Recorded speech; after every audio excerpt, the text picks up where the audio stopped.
हमारे कॉलेज में लेकिन कुछ ऐसे तत्व जो घुसे हुए हैं जो तानाशाही, खुद को तानाशाही समझ रहे हैं, खुद को मुगली राज समझ रहे हैं, ठीक है, जिन्ना कानूस मैं यूं ये समझ रहे हैं। ऐसे तत्वों को जड़ों से समाप्त करने के लिए मैं राजनीति के अंदर आई। तो विजयी जनता द्वारा विजयी जो बलवान पूनिया जो विधायक है, उन्हें का ये होना चाहिए कि सब स्टूडेंट को एक नज़र से देखना चाहिए, ना कि बच्चों के घर घर जाकर रात को उन्हें धमकाना चाहिए, डराना चाहिए। ये नहीं होना चाहिए। वो खुद को तानाशाही समझ रहे हैं, मुगली राज समझ रहे हैं। तो मैं उनके लिए कहना चाहूँगी कि ये सब मैं जड़ से ख़त्म करना चाहती हूँ।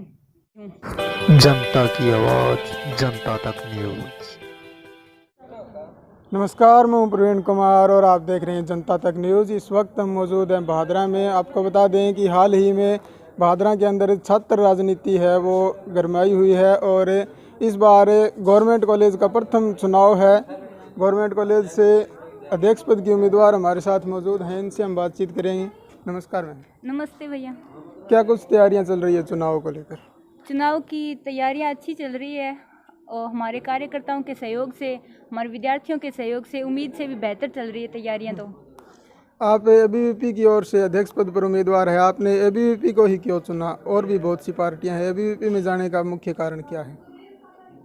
पहली बात तो कि मैं जो राजनीति है उससे दूर ही रहना चाहती थी, कभी राजनीति में इंटरफेयर ही नहीं करना चाहती थी, क्योंकि हमारा काम, हम स्टूडेंट है ना कि कॉलेज, हम कॉलेज में पढ़ने के लिए आते हैं, ना कि नेतागिरी करने के लिए। आप समझ रहे हो इस बात को। जी। और जो हमारे कॉलेज में लेकिन कुछ ऐसे तत्व जो घुसे हुए हैं जो तानाशाही, खुद को तानाशाही समझ रहे हैं, खुद को मुगली राज समझ रहे हैं, ठीक है, जिन्ना कानूस मैं यूं ये समझ रहे हैं। ऐसे तत्वों को जड़ों से समाप्त करने के लिए मैं राजनीति के अंदर आई हूँ।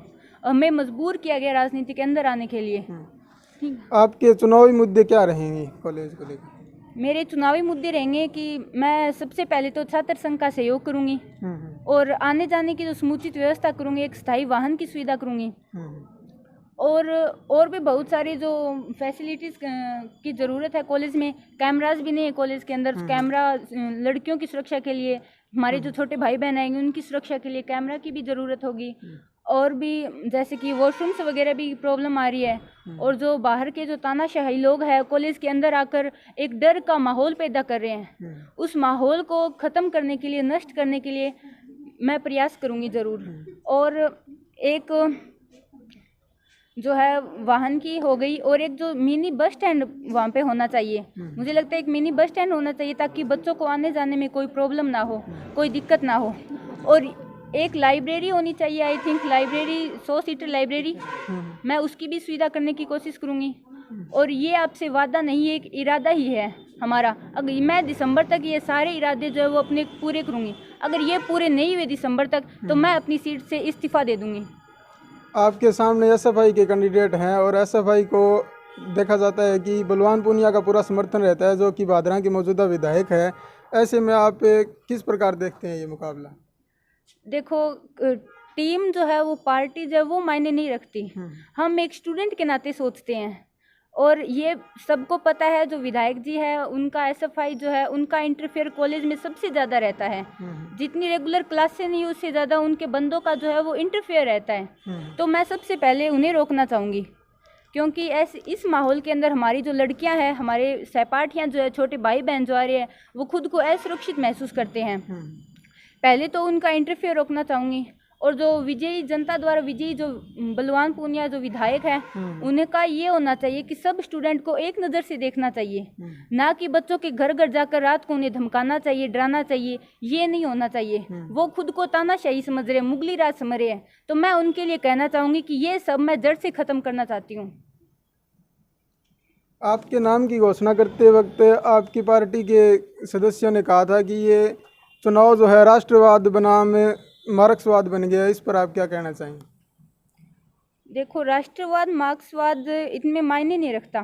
इनमें मायने रखती है जो स्टूडेंट के लिए क्या फैसिलिटीज़ है, क्या प्रॉब्लम्स आ रही है, वो ज़्यादा मायने रखती है। तो मैं उनके हित में ही करना चाहूँगी।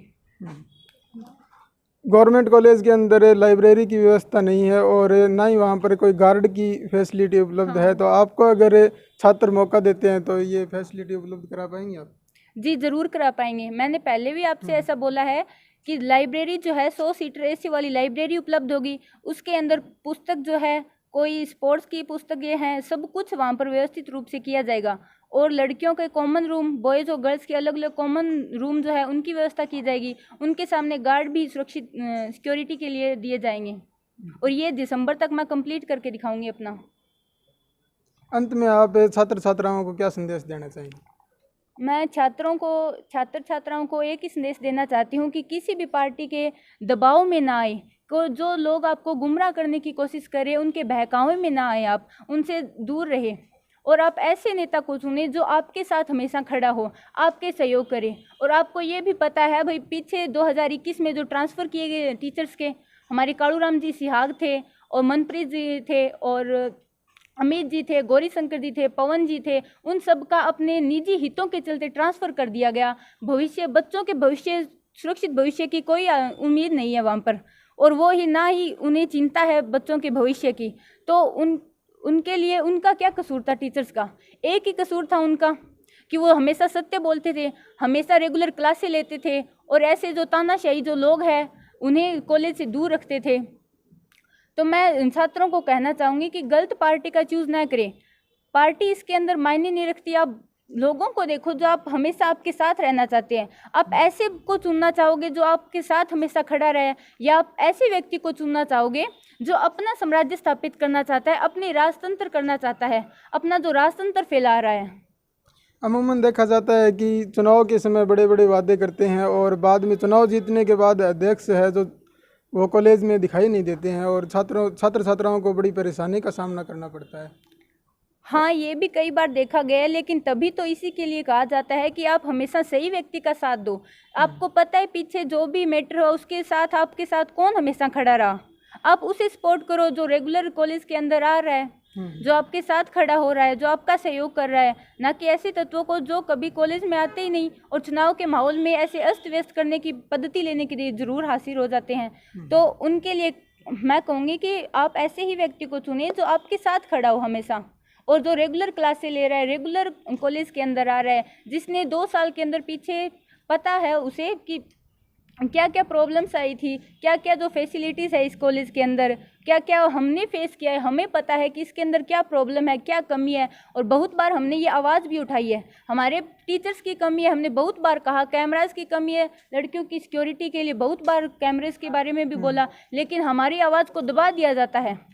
और जो विरोधी पार्टी है, एनुअल फंक्शन के दिन एक लड़के को बिना उसकी किसी गलती के उसे पीटा गया और उसी भी मैटर को दबा दिया गया। भादरा के अंदर एबीवीपी के धुरंधर माने जाते हैं दौलतराम धंधू और विनोद हुड्डा, ऐसे कुछ कार्यकर्ता है जो एबीवीपी में छात्र राजनीति के धुरंधर माने जाते हैं। इनका आपको कितना समर्थन मिल रहा है मौजूदा स्थिति में? समर्थन अच्छा ही मिल रहा है, कार्यकर्ता है, सहयोग करता है तो अच्छा समर्थन दे रहे हैं, उम्मीद से बेहतर कार्य कर रहे हैं जी। कुछ और छात्राएं हमारे साथ मौजूद हैं जो इनके समर्थन में यहाँ पर आई हैं, इनसे हम बातचीत करेंगे। नमस्कार। आप एबीवीपी के समर्थन में उतरी हैं, किस प्रकार का कैंपेन आपका चलाया जा रहा है? फिलहाल तो बढ़िया ही चल रहा है। हम कोशिश कर रहे हैं कि हमारी पार्टी जीते और अच्छा काम करे स्टूडेंट के हित में। स्टूडेंट का किस प्रकार से? अभी तक तो पॉजिटिव ही मिल रहा है, वो देख रहे हैं, हम बात कर रहे हैं उनसे, तो अभी तक तो पॉजिटिव चल रहा है। जी धन्यवाद। एबीवीपी के रमन मोटसरा हमारे साथ मौजूद हैं। नमस्कार सर। नमस्कार। बताएं जी, कॉलेज चुनाव में किस प्रकार चल रहा है आपका? कॉलेज चुनाव में बहुत बढ़िया हमारा कैंपेन चल रहा है और हमारे जो कैंडिडेट है, हमने पूरा पैनल कैंडिडेट का उतार दिया है और पूर्ण रूप से हमारे कैंडिडेटों को बहुत बढ़िया जन समर्थन और जो छात्रों से उम्मीद लगाए बैठे थे उसी तरह का समर्थन हमें मिल रहा है। मौजूदा शासन व्यवस्था से जनता त्रस्त है और यही हाल कॉलेजों के अंदर है। जनता लोकतंत्र चाहती है, छात्रों के हितों की जो बात करता है। पीछे भी जो 2012 से 2017-18 तक जो चुनाव हुए थे, छात्र संघ चुनाव हुए थे, उसमें भी एबीवीपी पूर्ण रूप से हर प्रत्येक महाविद्यालय में लगभग जीतती आ रही है और इस बार भी हमें उम्मीद है भी छात्र हमारे पूर्ण रूप से सहयोग करेंगे और हमें वही। गवर्नमेंट कॉलेज का ये पहला चुनाव है, तो वहाँ के छात्र छात्राओं को आप क्या कहना चाहेंगे? वहाँ के छात्र, आजकल का छात्र मतलब इतना समझदार है कि वो अपने हित को अच्छी तरह से समझता है और हम जिस तरीके से कैंपेन कर रहे हैं तो हमें तो यही लगता है हमारे कैंडिडेट चारों के चारों बहुत ज़्यादा स्ट्रॉन्ग हैं, छात्रों के बीच में रहने वाले हैं। इसीलिए मैं सभी छात्र छात्राओं से ये उम्मीद और हाथ जोड़ के ये प्रार्थना भी करता हूँ कि जो आपके बीच में रहने वाला है जो 2 साल से आपकी सेवा में है, जो आपके बीच में रह रहा है, वो आप उसको वोट दीजिए, ना कि कोई पार्टी विशेष देख के और इस तरीके से, मतलब क्या है, कोई मौजूदा शासन व्यवस्था देख के और इस तरीके से किसी के दबाव में आकर कोई वोट मत दे। बात जुड़ने के लिए। तो ये थे हमारे साथ एबीवीपी के गवर्नमेंट कॉलेज से अध्यक्ष पद के उम्मीदवार।